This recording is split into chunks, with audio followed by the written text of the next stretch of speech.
Good morning students.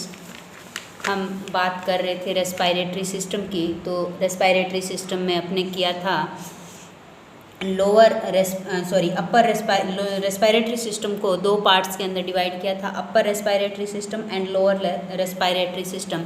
और upper respiratory system के अंदर अपने बात करी थी कि नोज़, माउथ, फेरिक्स और लैरिक्स, ये सारे पार्ट्स जो अपर रेस्पायरेटरी सिस्टम के होते हैं। अब अगर लोअर रेस्पायरेटरी सिस्टम की अगर मैं बात करूं तो जो लोअर रेस्पायरेटरी सिस्टम होता है is composed of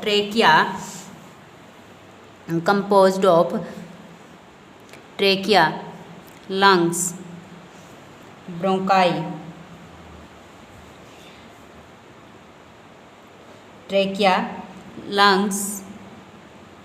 alveoli and bronchioles. ये इतने सारे चार पार्ट्स के अंदर जो होता है, चार ऑर्गन्स की अगर मैं बात करूं तो ये चारों ऑर्गन्स जो है वो लोअर रेस्पायरेटरी सिस्टम के अंदर आते हैं। अगर फर्स्ट ट्रेकिया की अपने बात करें, जो ट्रेकिया, ये वाले रिंग्स जो आपको इस पे ऊपर दिख रही हैं, ट्रेकिया जो होता है वो कार्टिजियस रिंग्स का बना हुआ होता है। ट्रेकिया ये वाला पार्ट है, ये किसके थ्रू, कार्टिलेजियस रिंग से बना हुआ होता है। इनकी शेप जो होती है इस तरह से सी शेप्ड होते हैं, ये सी शेप्ड होते हैं। और ये रिंग्स जो होती है वो आपस में pseudo stratified ciliated columnar epithelium से जुड़ी हुई रहती है। ये रिंग्स जो होती है वो आपस के अंदर pseudo stratified ciliated columnar epithelium से जुड़ी हुई रहती है।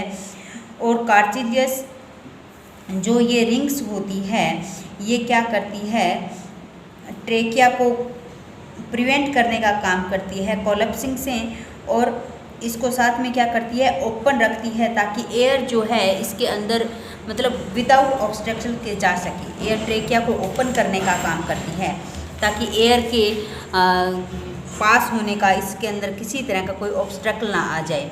ट्रेकिया जो होती है वो दो पार्ट्स में डिवाइड रहती है। अब ट्रेकिया जो होती है दो पार्ट्स, या अपने बात करें कि trachea divides into two branches in thoracic cavity. Trachea is divided into thoracic cavity in two parts, दो पार्ट्स के अंदर डिवाइड रहती है। Each branch going to the lungs, एक ब्रांच जो उनमें लंग्स को जाती है। और एपिथेलिया जो होती है ट्रेकिया की वो म्यूकस को प्रोड्यूस करने का काम करती है। ये जो एपिथेलियम बताए जिसके द्वारा ये ट्रेकिया ये जो रिंग्स जो होते हैं, कार्टिलियस रिंग्स जिसकी ट्रेकिया बनी हुई होती है, ये आपस में कार्टिलियस एपिथेलियम के द्वारा आपस में जॉइंट रहते हैं। ये क्या करते हैं, एक तरह के म्यूकस का सीक्रेशन करते हैं। और ये म्यूकस क्या काम करता है, एयर को फिल्टर करने का काम करता है। ठीक है ना, क्या करता है, एयर को फिल्टर करने का काम करता है। अब अगर नेक्स्ट बात करूँ मैं ब्रोंकाई और ब्रोंक्यूल्स की, तो ब्रोंकाई जो है वो लंग्स के अंदर इंटर करती है और दो जो होती है वो डिवाइड हो जाती है किसके अंदर, सेकेंडरी ब्रोंकाई। यानी ब्रोंकाई जो है वो लंग्स के अंदर इंटर करेगी और इंटर करने के बाद में सेकेंडरी ब्रोंकाई के अंदर डिवाइड हो जाती है। और सेकेंडरी ब्रांचेज जो होती है आगे टर्सरी ब्रोंक्यूल्स के अंदर डिवाइड हो जाती है। फिर आगे से आगे इनका डिवीजन होता जाता है और ये ब्रोंक्यूल्स में कन्वर्ट होती जाती है। अब ये जो ब्रोंक्यूल्स जो होती है इस सिस्टम के अंदर ये बहुत सारी ब्रांचेज बन जाती है। ठीक है ना, तो ये ब्रांचेज जो होती हैं वो इनके जो लास्ट पार्ट जो होते हैं जिनको क्या बोल देते हैं, अपने एल्वियोलाई बोल देते हैं। इनके लास्ट पार्ट कौन से हो गए, एल्वियोलाई कहलाते हैं। Terminal bronchioles ends in alveoli. ठीक है, अब नेक्स्ट पार्ट आता है, वो आता है इस सिस्टम का लंग्स आता है। अब लंग्स क्या होता है, लंग्स जो होता है वो एक बैलून लाइक स्ट्रक्चर होती है जिसमें क्या, bronchi, bronchioles, alveoli and blood capillaries होती है। द लेफ्ट लंग जो होता है divide into two lobes, left lung is divided into two lobes and the right lung is divided into three lobes. Lungs का अगर मैं बात करूं, लंग्स में दो लोब होते हैं, एक तो होता है लेफ्ट और एक होता है राइट। जो लेफ्ट जो लंग जो होता है वो टू लोब्स के अंदर डिवाइड रहता है और जो राइट लोब जो होता है वो थ्री लोब्स के अंदर डिवाइड रहता है। लंग्स जो होता है वो मेन का हेवियर होता है कंपैरिजन टू द वोमेन, ये सब लोब्स में आगे डिवाइड रहता है। इस तरह से इसके बाद में आता है एल्वेलाई। एल्वेलाई जो होता है इस लिंग is made up of spongy tissue and contains many capillaries. ये बात अपने पहले ही कर चुके हैं कि लंग्स के अंदर क्या बहुत सारे कैपिलरीज होंगे और 30 मिलियन के नंबर में एल्वेलाई प्रेजेंट होंगे। ये एल्वेलस जो होते हैं स्क्वेमस एपिथेलियम से बने हुए होते हैं, यानी इनकी जो लाइनिंग जो होती है वो स्क्वेमस एपिथेलियम की होती है और ब्लड कैपिलरीज की होती है। अब एल्वेलाई जो होते हैं वहाँ पे क्या होता है, गैसेस एक्सचेंज होता है। क्या होता है यहाँ पे, गैसेस एक्सचेंज होता है। अब ये अपने बात कर रहे हैं कि इस तरह से ये सिस्टम होता है। अब इसके बाद में अगर मैं बात करूँ मैकेनिज्म की, कि इसका जो मैकेनिज्म जो होता है वो किस तरह से होता है, रेस्पिरेशन के मैकेनिज्म की अगर बात करूं तो इसका जो रेस्पिरेशन का जो मैकेनिज्म जो होता है वो 2 पार्ट्स के अंदर डिवाइड रहता है। मैकेनिज्म जो होता है वो 2 पार्ट्स में डिवाइड रहता है। एक तो होता है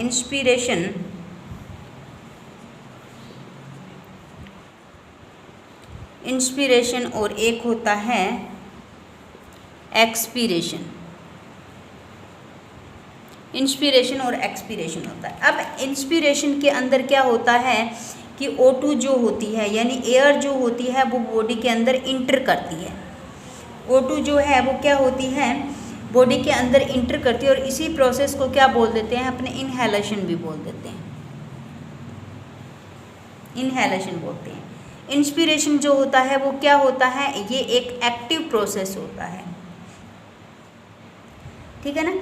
ये किसके साथ स्टार्ट होता है, इंस्पिरेशन का प्रोसेस जो होता है वो डायफ्राम के कॉन्स्ट्रेशन के साथ कॉन्ट्रैक्शन होता है, ठीक है ना। कॉन्ट्रैक्शन से स्टार्ट होता है डायफ्राम के और इंटरकोस्टल मसल्स के। जब डायफ्राम कॉन्ट्रैक्ट होते हैं, यानी जब डायफ्राम कॉन्ट्रैक्ट होते हैं तो ये क्या हो जाते हैं, फ्लैट हो जाते हैं। फ्लैट होने पे ये डायफ्राम जो होते हैं कॉन्ट्रैक्शन के टाइम थोड़ा नीचे की ओर आ जाते हैं, फॉल डाउन, नीचे की ओर आ जाते हैं। किस में, एब्डोमेन के अंदर। अब वॉल्यूम किसका, थोरेसिक कैविटी का वॉल्यूम जो होता है वो इंक्रीज हो जाता है। जब डायफ्राम जो होता है वो इस तरह से जब नीचे की साइड आता है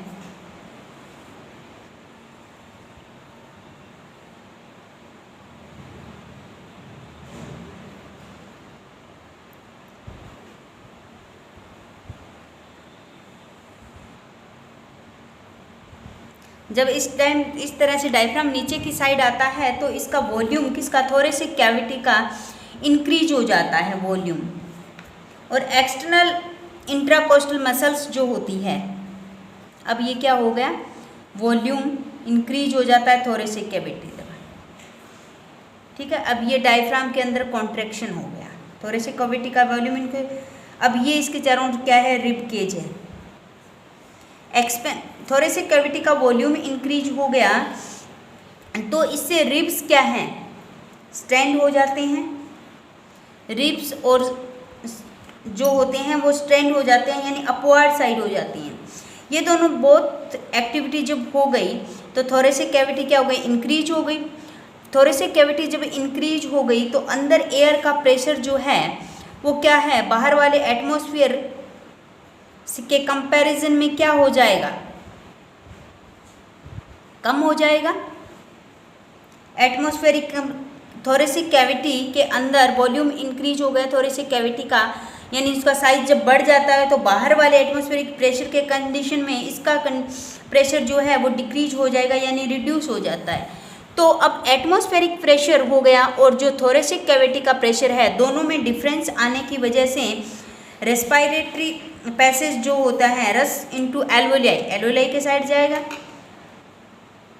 और जब तक एल्वोलाई के अंदर और एल्वोलाई के अंदर वाला प्रेशर और एटमॉस्फेरिक प्रेशर जो होता है, ये इनका मतलब रशेस जो है, जो इनका पासेज जो है तब तक चलता रहेगा जब तक एल्वोलाई का प्रेशर और एटमॉस्फेरिक प्रेशर जो है दोनों का इक्वल नहीं हो जाता, ठीक है ना, दो इक्वल नहीं हो जाता। अब अगर सिंपल सी बात है कि अपने इसकी अगर बात करें कि इसका पैसेज ऑफ एयर क्या होगा, तो ये पहले कहाँ जाएगी, नोस्ट्रिल के अंदर जाएगी, नोस्ट्रिल से नेसल कैविटी में आएगी, नेसल कैविटी में आएगी। नेसल कैविटी से कहाँ जाएगी? इंटरनल नेयर्स के अंदर आएगी, फिर फेरिक्स में आएगी, फिर फेरिक्स से ग्लोटिस में, ग्लोटिस से ट्रेकिया में, ट्रेकिया से ब्रोंकाई में, ब्रोंकाई से ब्रोंक्यूल्स में, और ब्रोंक्यूल्स से एल्वियोलाई डक्ट में, और एल्वियोलाई डक्ट से एट्रियम में, और एट्रियम से एल्वियोलाई के अंदर आएगी। और एल्वियोलाई वो जगह होती है जहाँ पे क्या होता है? एक्सचेंज ऑफ गैसेस होता है। ठीक है, तो ये इसका पैसेज है। अब इंस्पिरेशन के अंदर ये सारा प्रोसेस था। अब अगर अपने एक्सपीरेशन की बात करें कि एक्सपीरेशन जो प्रोसेस होगा जस्ट इसका अपोजिट हो जाएगा, क्योंकि उसके अंदर एयर जो है यानी O2 जो है वो इंटर कर रही थी, और इसके अंदर क्या होगी? CO2 जो होती है वो बाहर निकलेगी, यानी CO2 जो होगी वो क्या होगी? CO2 एयर एक्सपेल होगी लंग्स से बाहर की साइड, बॉडी की साइड। इसको क्या कहते हैं? एक्सपीरेशन बोलते हैं या एक्सहेलेशन बोलते हैं। अब ये इनएक्टिव फेज का प्रोसेस होता है। आफ्टर इंस्पिरेशन जो होता है, यानी ये एक्सपीरेशन का प्रोसेस जो होता है वो इंस्पिरेशन के बाद में होता है, यानी रेस्पिरेशन का सेकंड स्टेप होगा। अब इसके अंदर क्या होगा? इंटरकोस्टल मसल्स और डायफ्राम मसल्स जो हैं वापस कैसे आ जाएगी? रिलैक्स फॉर्म में आ जाएगी। जब ये रिलैक्स होंगे तो रिब्स इनके वेट के कारण क्या होगा? जैसे अगर मैं ये बात करूं कि ये डायफ्राम है, ये डायफ्राम का साइज यहाँ पे छोटा हो जाएगा, ज़्यादा ही छोटा हो गया। ये डायफ्राम का साइज जो है वो इस तरह से छोटा हो जाएगा। ये रिब्स जो हैं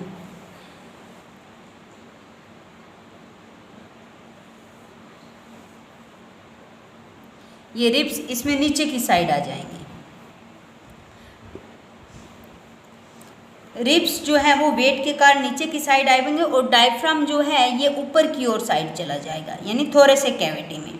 अब इसके कारण क्या होगा? थोरेसिक कैविटी का वॉल्यूम जो है वो क्या हो जाएगा? डिक्रीज हो जाएगा, रिड्यूस हो जाएगा, और एयर प्रेशर जो है इसके अंदर ज़्यादा हो जाएगा बाहर एटमॉस्फेरिक प्रेशर के कंपैरिजन में।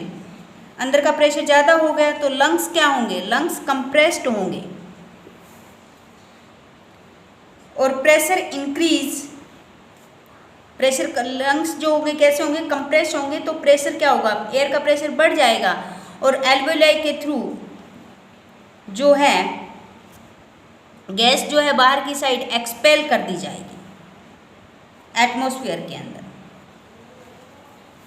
तो ये जो प्रोसेस जो होता है कि ये एक्सपीरेशन का प्रोसेस है और वो इंस्पिरेशन का प्रोसेस है। ये दोनों प्रोसेस जो हैं वो इसके अंदर आते हैं मैकेनिज्म ऑफ रेस्पिरेशन के अंदर। यानी कोई भी जब रेस्पिरेशन प्रोसेस चल रहा हो तो दो स्टेप में होगा, एक इंस्पिरेशन होगा और एक एक्सपीरेशन होगा। इंस्पिरेशन के अंदर क्या होगा कि O2 जो है वो इनहेल की जाएगी, और एक्सपीरेशन के अंदर CO2 जो है वो एक्सपेल कर दी जाएगी। बाकी जो इसका टॉपिक जो रहता है वो अपने नेक्स्ट टाइम पे करेंगे। Thanks, have a nice day.